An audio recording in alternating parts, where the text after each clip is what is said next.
Hi, I'm Kamali, taking you through the stories people are talking about and sharing around the world on NewsFeed today. Times change, and sometimes what people find funny changes too. The Simpsons face their critics.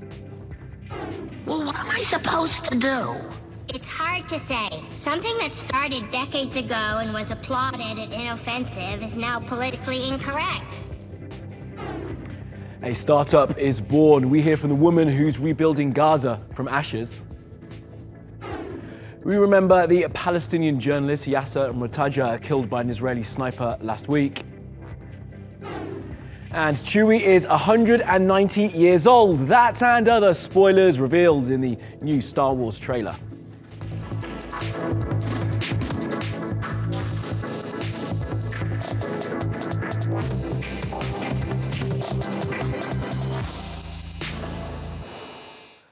All right, at the top of our newsfeed, The Simpsons. Now, many of us grew up watching the yellow bunny people created by Matt Groening, but there is a problem.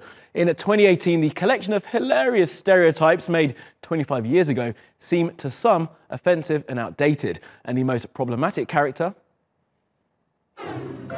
Serving the customer is merriment enough for me. Thank you, come again. Hey, Ganesha, want a peanut? Please do not offer my god a peanut. Use feelings, wishes. Please pay for your purchases and get out and come again.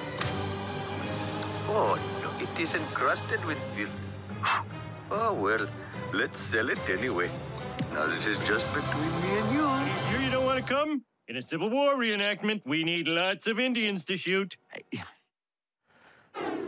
Well, last year, this documentary came out. It's called The Problem with Apu and was made by the comedian Hari Kondabolu. Now, it describes how Apu became a punchline for people to make fun of him while he was growing up. And further, he talks about how the character is an example of a wider issue in the entertainment business, one of representation and appropriation. Based on your definition of minstrelsy, does Apu count as a minstrel since it's brown paint, a white guy's voice? I would say so, but he's not singing and dancing, is he? Who needs the quickie mark? Now here's the tricky part. Yeah, there's... Okay, then he's in the minstrel show, too. He's singing and dancing, he's in. Now, for those of you who don't know, Apu Nahasapima Petalan is an Indian convenience store owner. He's voiced by a white actor called Hank Azaria. Now, the Simpsons writers have addressed the controversy head-on for the first time in the latest episode. We're going to play you the clip now. It's Marge and Lisa, and Marge has been helping rewrite one of Lisa's stories to make it as inoffensive as possible. But since she's already evolved, she doesn't really have an emotional journey to complete. Nope. Kinda means there's no point to the book. Well, what am I supposed to do? It's hard to say. Something that started decades ago and was applauded and inoffensive is now politically incorrect. What can you do? Some things will be dealt with at a later date. If at all. If at all. Now, the internet was quick to criticize, as it so often is. Dana Schwartz is a writer for Entertainment Weekly. She called that response toothless and cowardly. The film writer Carl Smith said The Simpsons regularly spoof stereotypically lazy cops, Italian mobsters, slack-jawed yokels, lazy working-class white people, family values and Christians, not to mention convenience store owners. It does so with good humour, not hate, which is why it's so loved. The Australian pop culture writer Osman Faruqi said using Lisa, of all people, to blast political correctness is the perfect example of why the show should have been cancelled 15 years ago. And the comedian Luis Gomez said, "We will never see a problem with the Mexican bumblebee guy on the Simpsons documentary because Hispanic people have real problems to worry about." Well, the guy who started this all with his documentary, Hari Kondabolu, is unimpressed by the response. And like me, says he stopped watching the new series of The Simpsons a while ago. Now, while we give his last tweet the last words to the journalist who asked me about a public statement about The Simpsons, I just want to say congratulations to The Simpsons for being talked about and being seen as relevant again. Well, as I said earlier, this is part of a wider issue in the industry. Shrishti looks now at how Indians are represented on television and in film generally and sees if anything has changed. The Indian diaspora has found a voice in the West that goes way beyond Apu in The Simpsons. I have an Indian accent. This is how I talk. There's no Apu from The Simpsons joke coming up. You have got to be kidding, sir. The Indian voice has come a long way since the days of Indiana Jones, when Indian Maharajas were shown feasting on monkey brain. Now, it's not unusual to see an actor of South Asian origin playing a prominent role in a US movie or a TV show. Give it time, my accent will grow on you guys. Give it time. Be it Priyanka Chopra in Quantico, Aziz Ansari in Master of None, The Indian guy is a white guy. They use brown face makeup. or Mindy Kaling in The Mindy Project. And they're not just there for the diversity factor. The characters are being written for them. These shows are leaving a stamp behind the camera. Ansari and Kaling are telling their own stories, and the world is loving it. Hey, don't yell out people's ethnicities. Going beyond shows and movies, the Indian diaspora is making its mark in other forms of entertainment. Stand-up comedian Hasan Minhaj is a senior correspondent on The Daily Show, has his own Netflix special, and even hosted the 2017 White House Correspondents Association dinner. My name is Hasan Minhaj, or as I'll be known in a few weeks, number 830287. Bollywood actor, YouTube personality, and comedian Veer Das's appearance on the Conan O'Brien's Tonight Show got him global recognition. And he continues to make waves with his Netflix special, A Broad Understanding. So as Veer Das aptly puts it, this accent can say things of substance. Now, this is a story we want to hear from you about. Do leave us a comment and let us know what you think. Well, let's have a look at what else is trending around the world on social media. Well, Michael Cohen is President Trump's attorney. He's had his office raided by the FBI. He's represented Mr. Trump for decades and paid an adult film actress $130,000 so she wouldn't talk about her alleged affair with the now president.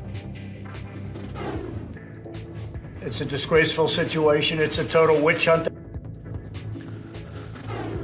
Mark Zuckerberg will face US politicians later, and the social network is seemingly on the verge of letting outsiders in.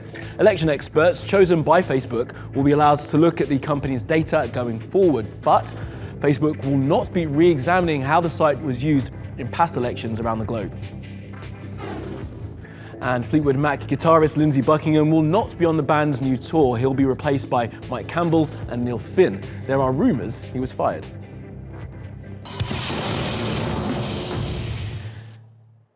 Malaysians are going to hold national elections on the 9th of May. Tamina's been looking at the issues facing the man currently in the top job. Prime Minister Najib Razak is on a mission to make Malaysia great. From his controversial quinoa comment, I don't eat rice, I eat quinoa. My son introduced me to quinoa. To facing a multi-billion-dollar corruption scandal, and even joining a MasterChef debate about how to cook rendang chicken. The 64-year-old is set to secure his third term in office. His right-wing party, Barisan Nasional, has been in power since Malaysia's independence from Britain in 1957. But in the last election in 2013, his party lost the popular vote. And since then, he's made international headlines over the 1MDB scandal. His government set up the One Malaysia Development Berhad Fund in 2009. But the fund racked up significant debt, and Razak was accused of transferring almost $700 million to his personal bank accounts. He's always denied the allegations. Razak was cleared of wrongdoing in 2016. He says the money came as a personal donation from the Saudi royal family, and the PM has returned $620 million. Some of his associates are the target of an ongoing investigation.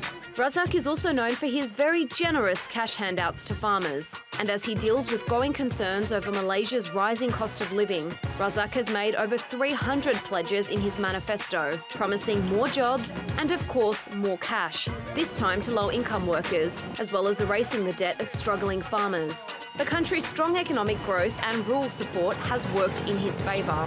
But many voters are disillusioned over divisive racial politics. Ethnic Malays traditionally back the ruling party, but it's lost support among ethnic Chinese and ethnic Indian voters over race-based policies which favour ethnic Malays in areas like housing and education.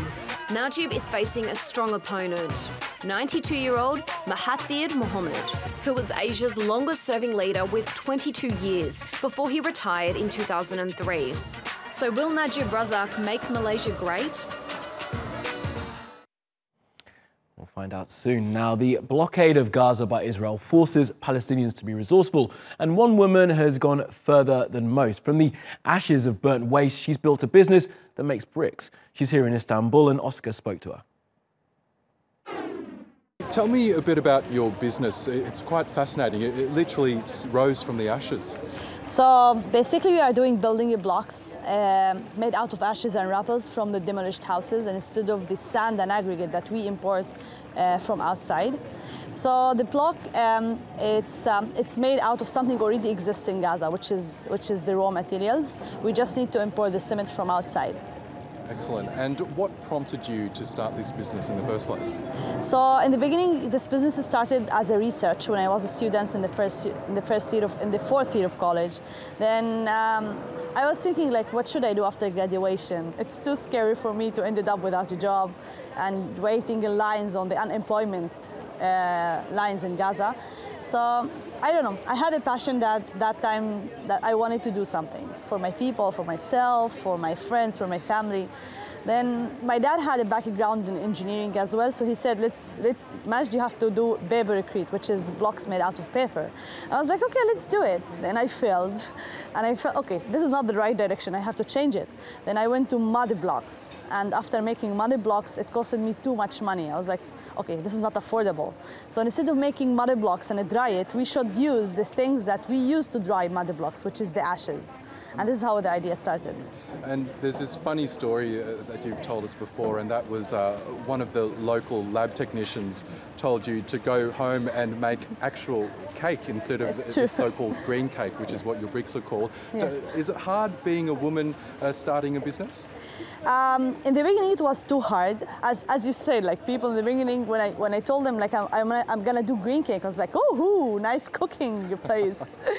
And then, it was too difficult in the beginning. The community didn't accept the idea of a girl civil engineer working in a factory, going to places to collect ashes. I remember the reaction of the people in the ashes places when I came for the first time, like, hi, how are you? Everyone looked at me like this way. I was like, what are you doing here? I told them I need ashes, and they said, why do you need ashes? Do you want to burn your house? I was like, no, I want to use it. So it was too hard in the beginning, but I was so dedicated, I had a huge determination that this will be successful.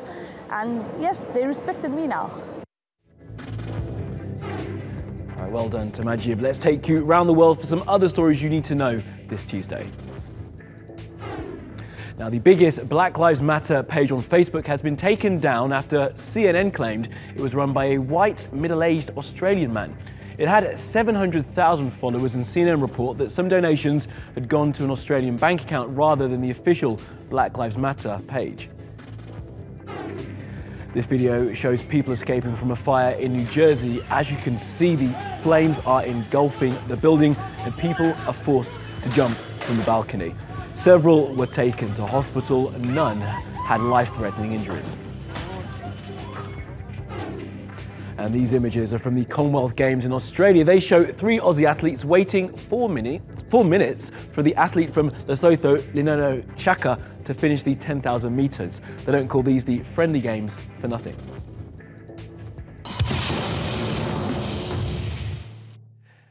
Now, Yaser Murtaja was a Palestinian journalist. He was shot and killed by Israeli troops last Friday. Our producers made this tribute.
and I have been looking forward to this one for a while. The new trailer for Solo, a Star Wars story is out. This is it, and it looks pretty good, but honestly, it doesn't have to do much to be better than The Last Jedi. It does show Lando Calrissian, who's played by Donald Glover, and Chewie, who we find out is 190 years old. The film comes out on the 25th of May. Or is it something else? You look good. A little rough around the edges, but good. Heard about a job. Big shot gangster putting together crew. I'm a driver. Well, that's all from the NewsFeed team. Do reach out to me with your questions, comments and complaints. I'm at Kamali Melbourne. You'll find us 24/7 on Twitter, YouTube and Facebook. Follow, subscribe and add.